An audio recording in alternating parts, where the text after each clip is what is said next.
Quel suo viso da bambina, chi lo scorda più? Quel suo modo di baciare con la testa in giù.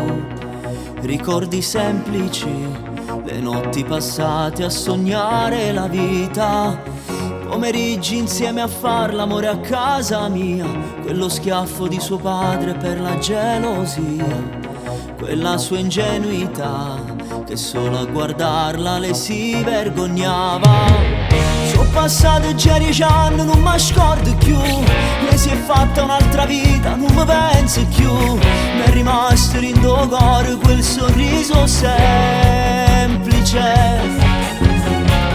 che pavasse va incontrare pure solo una volta. Questa vesimo è felice, si è cagnata casa.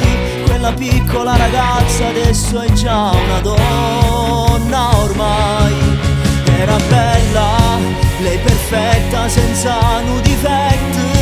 Io l'ho persa come fosse niente, una sera soltanto, poi non l'ho già vista più. Non le ho detto mai quanto era importante davvero. Lei mi manca, sì quanto mi manca, non ho posso dicere.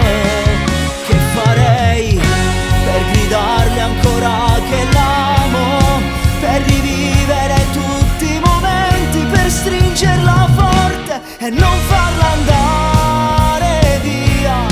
Forse è stata colpa dell'età, ma quel piccolo grande amore non sa scordare.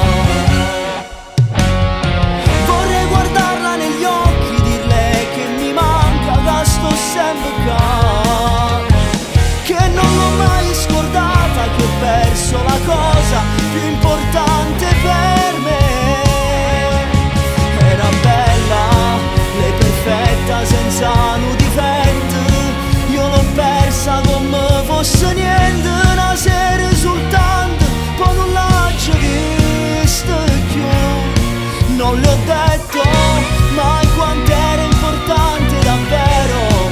Lei mi manca, sì quanto mi manca, non ho posso dicere.